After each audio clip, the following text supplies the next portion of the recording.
Welcome back, everybody. Thank you so much for joining us. Again, welcome everybody that's listening on ACIM Gather. And also now, welcome everybody who is watching this video on YouTube. Thank you so much for watching our YouTube videos. Please subscribe to our YouTube channel. And watch all of our videos, lovingly prepared by our wonderful and talented Assistant Minister, Reverend Kelly Halleck.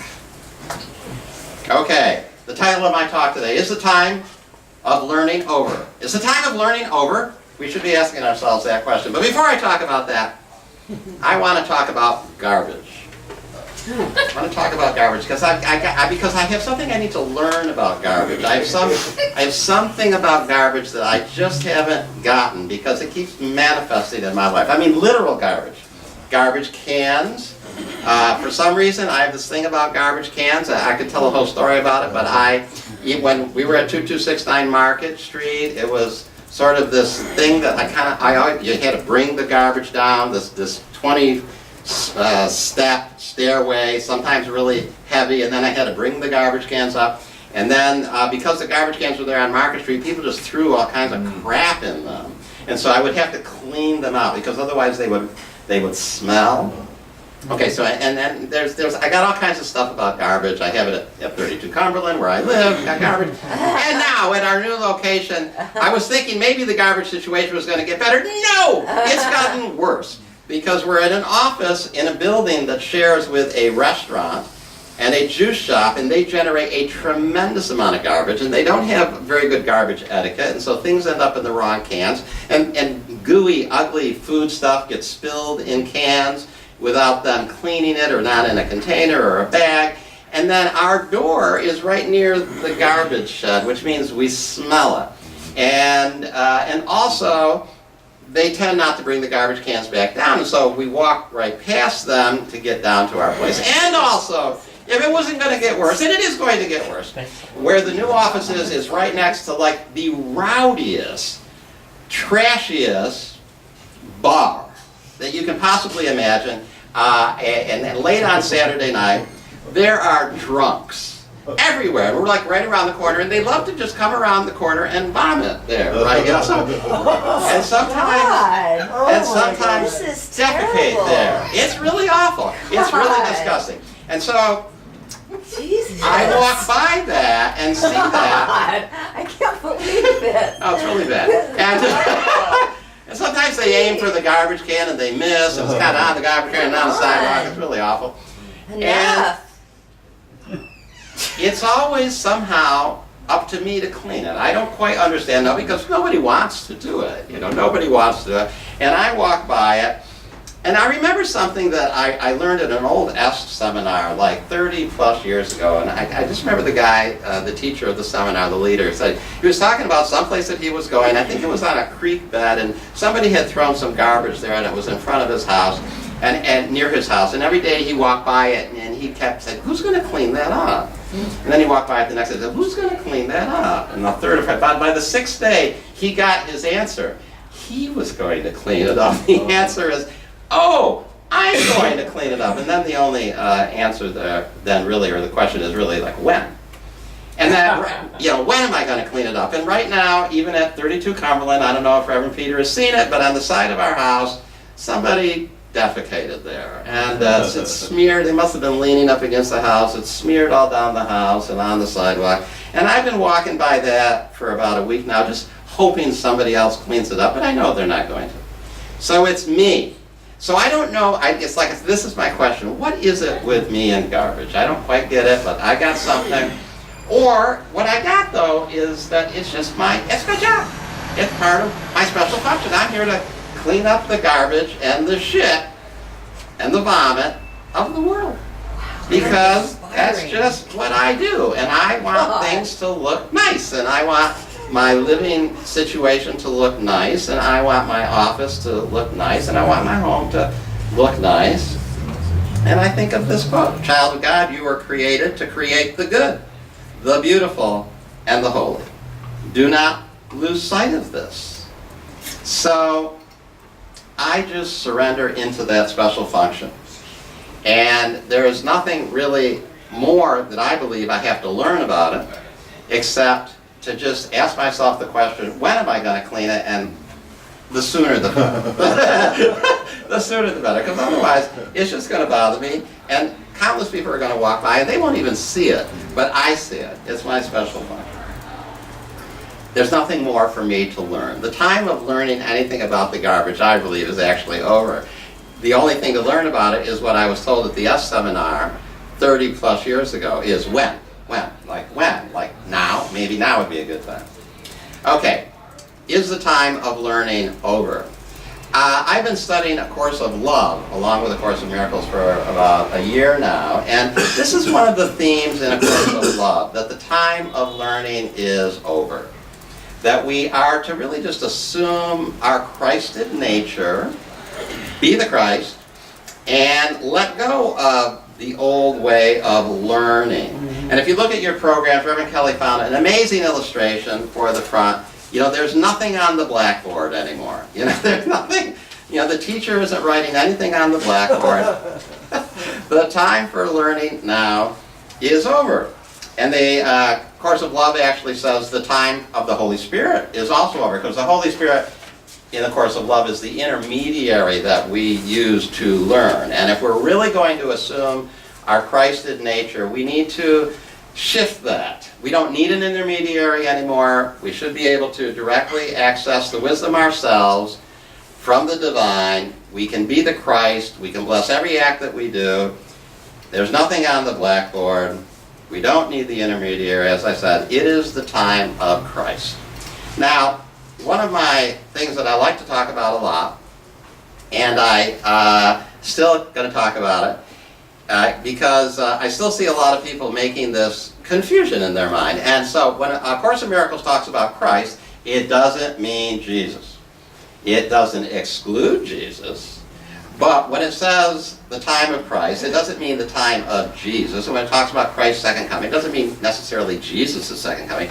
And especially when it says see the face of Christ, it doesn't mean see the face of Jesus. You know, and I thought that for many years of my life, because I'd heard seeing the face of Christ in traditional Christian environments for years. And I actually thought it meant to somehow I was going to see Jesus looking back at me when I looked at other people. And I always got a little confused about that. But what I really got after a while in A Course in Miracles is that's not what it means. It means I'm going to see the perfected, holy child of God when I look at people. I'm going to see their Christed nature. I'm going to see the Christ. And it isn't Jesus, it's the Christ. And Jesus, of course, is the Christ as well. But you really have to, I really need to just be vigilant about that and not just use those words interchangeably. They're not used interchangeably in A Course in Miracles. Jesus is Jesus, the Christ is Christ, and they're used in different ways, and I think we could get that. But I still see people with tremendous resistance about getting this pretty basic teaching from A Course in Miracles. A Course in Miracles came to us from Jesus, hopefully, maybe, if we believe that. Jesus speaking to Helen Schuckman in her mind. Jesus is, of course, a man who became the Christ, but we are all the Christ. And A Course in Miracles is training us all to be the Christ. And I actually think one of the reasons we don't want to get this is because we want Jesus to be the Christ. I mean, we don't want it to be us, really. We don't really want the time of Christ to be now, the way this passage is telling us, the one that I read, that the time of Christ is now. We would rather it be Jesus' job. And we're still working with the intermediaries. So, this quote, it says, "And how long will this holy face be seen when it is but the symbol that the time of learning now is over, and the goal of the atonement has been reached at last? So therefore, let us seek to find Christ's face and look as nothing else. As we behold His glory, we will know that we have no need of learning or perception or of time or anything except the Holy Self, the Christ whom God created as His Son." So even in A Course in Miracles, it is telling us to get ready at least and to be in the energy for the time of learning to be over. It says it, and you know, and I was having a little difficulty reconciling the A Course of Love teaching with the Course in Miracles teaching, and then I just ran across it because this is in the What Is that we're reading right now for our series of lessons. when it is but a symbol that the time for learning now is over. When we can claim to see Christ's face in all our brothers and sisters, then the time for learning is over. Then we're just seeing our own reflected Christ nature. And if we're seeing our own reflected Christ nature in everyone, there really is nothing more to learn. Then we are embracing our own Christed nature, and we can just be the Christ, and we don't really need the intermediary anymore. So I'm just realizing that there is something to this teaching, and that it might be time to just break up a little bit my whole relation to the Holy Spirit and my relation to the Christ, and to really see myself to the best of my ability as the Christ, because I think that's what A Course in Miracles wants us to do. Now, A Course in Miracles, obviously talks a lot about the Holy Spirit, and I can't say that I'm really ready to give up the Holy Spirit. I just really, I'm just going to break it up a little bit in my mind, how I think about that. And actually, there's plenty of passages in A Course in Miracles where it asks us to break it up a little bit. And it talks about the Holy Spirit actually being symbolic. And, there's a lot of teaching about the Holy Spirit not being that firm thing that we sometimes like to think of it. Certainly about not thinking of the Holy Spirit as being separate from us. And I think that's at least where I can go. Instead of thinking of the Holy Spirit as an intermediary between me and God and relating to the Holy Spirit like some outside entity, I can see the Holy Spirit as totally within me and totally who I am. And Jesus says he became the personification of the Holy Spirit, so he identified with the Holy Spirit. He didn't see the Holy Spirit any more as an intermediary. And I think that at least is something that I can go to. Now, there are passages in A Course in Miracles that do talk about the Holy Spirit existing even in eternity and even in reality. So we have to grapple with that one too. And on the large Facebook group, we have a lot of discussions. There are a lot of people who will argue that there will be no Holy Spirit when we're in reality. That the Holy Spirit is something that God sent to us here to help us in the illusion, but when we're one, there will be no need for that. And to try to chisel the theology of A Course in Miracles in stone is always a problem, because there are contradictory things about it all over the place. So here is one. The voice of the Holy Spirit is the call to atonement or the restoration of the integrity of the mind. When the atonement is complete, the whole sonship is healed. There will be no call to return. But what God creates is eternal. The Holy Spirit will remain with the sons of God to bless their creations and keep them in the light of joy. So there's a very distinct passage that says even when we're whole again and complete, the Holy Spirit still exists and the Holy Spirit still has a function. So I'm not ready to throw out the Trinity. I mean, some people are kind of ready to throw out the Trinity. The Trinity is, they think of something that we deal with here. God, the Creator, God, the creation, us, and the Holy Spirit. That's the Trinity. But when we're all in reality, there won't be this distinction. That's a theological debate that we're never going to solve. And I can find passages that sort of affirm each end of that argument. And we could have that argument, but it's really pretty useless. So I'm ready to just go with it. I'm ready to be able to hold both things. So in one way, yes, when we're in oneness, it will be all oneness, and there'll be no distinction, and there'll be no separation. Yes, but in another way, we will always have our distinction as the created, as the son, daughter, whatever we want to say, and the Holy Spirit will be there to bless our creation. So it's all there, and I don't need to have it chiseled in stone. I can have both of those things going on at the same time. Maybe it's my Gemini nature that allows me to hold different thought systems that actually seem contradictory and be fine with that and not really feel that it's a contradiction. They're just both things that I have to think sometimes. They're both corrections for errors that I'm making, and both of those thoughts are useful. Course in Miracles does say this that's pretty provocative, I think. It's not actually about the Holy Spirit. It's about the ego. It says, we have spoken of the ego as if it were a separate thing acting on its own. This was necessary to persuade you that you cannot dismiss it lightly and must realize how much of your thinking is ego-directed. Okay, we have spoken of the ego as if it were a separate thing, means it's not. It's not a separate thing. But we're speaking of it that way because it's useful at your stage of learning right now. So I think the same thing applies for the Holy Spirit. They speak of the Holy Spirit as if the Holy Spirit is a separate thing, this intermediary, but it's actually not. It's not separate from you at all. It is you in some undefinable way, with our limited minds, are very hard for us to grok, to hold.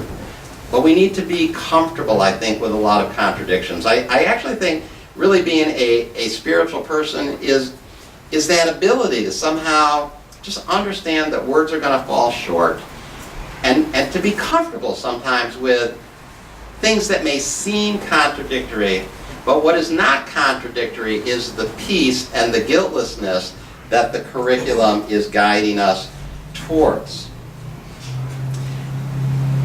When we think that Jesus is the Christ and we're not quite there yet, and so we still have learning to go through, we're somehow buying into an idea that we're in lack, that there's something wrong with us yet. I mean, I may be perfect in reality, but I'm not in reality right now, so I'm still in some sort of lack. I'm not really whole yet. But A Course in Miracles, I think, continually is moving us out of that thinking to truly accept that the time of Christ is now. And the time of Christ being now doesn't mean it's the time of Jesus. It's our time of Christ. Be the Christ now. And if you're the Christ now, you're not in lack. You just have to at least be willing to open up to that. A Course in Miracles says, and it's talking about our attempts to do things in the usual and worldly way. It says, all such attempts, it's talking about meditation actually, all such attempts will ultimately succeed because of their purpose, yet the means are tedious and very time-consuming. For all of them, look to the future for release from a state of present unworthiness and inadequacy. So we shouldn't be approaching spirituality from this sense of unworthiness or inadequacy. And if we see the Christ as not who we are yet, that's what we're doing. And the challenge is to see the Christ as who we are now and not come from a present state of unworthiness or a present state of inadequacy. And if we do that, then we have to open up to the fact that the time for learning now is over. At least not learning in the way that we did before. I mean, you could define learning and we could dance around that, and that's fine. Like I said, I'm a Gemini. I can hold up both of those things. It's really fine. But there is an openness to just really get that I'm the Christ right now. And as the Christ, I'm here to create beauty. Which means the only question to ask myself is, when do I clean the crap off them? Not who else is going to do it, just, okay, tonight I'll do it. When am I going to wash the vomit off the sidewalk? And not think it was somebody else's job to do. I saw it, I spotted it, I got it. It's my job. And that's a good job for the Christ to do. And maybe I can talk to some people about it. I doubt if I'm going to do anything about a bunch of rowdy drunks around the corner. They're going to come around the corner and do what they do. And, cleaning it up really isn't that big of a deal. I can do it. The Christ in me can do that. There's really nothing else that has to change. There's nothing else that I have to learn about it. I am the Christ now, and I'm here to create beauty, and it's not beautiful for me to walk by that or other people to walk by that. And that's it. Bottom line. There's no other discussion. There's nothing else to learn about it. There is no learning. The time of learning now is over. Just clean it. And I do. So that's what I'll leave you with and leave you to think about. What would embracing the Christ really be like for you? What would it be like for you not to put the Christ on Jesus or somebody else or on the enlightened ones, the so-called enlightened ones, but to really get that it's you right now? And you get that there is nothing more maybe for you to learn. It's just more for you to be. It's just time for you to be the Christ. not to learn anything more about how to be the Christ, to embrace the idea that maybe the time for learning is over, and that it is just time to do what you're guided to do, what the Christ in you knows is the right thing to do. Conceptualize the Holy Spirit however you want. Don't conceptualize the Holy Spirit as an intermediary, though. Conceptualize it as part of you there within you to bless everything you do and all the people around you. The time of Christ is now, and the time for learning is over. That's it. Thank you very much. Yeah.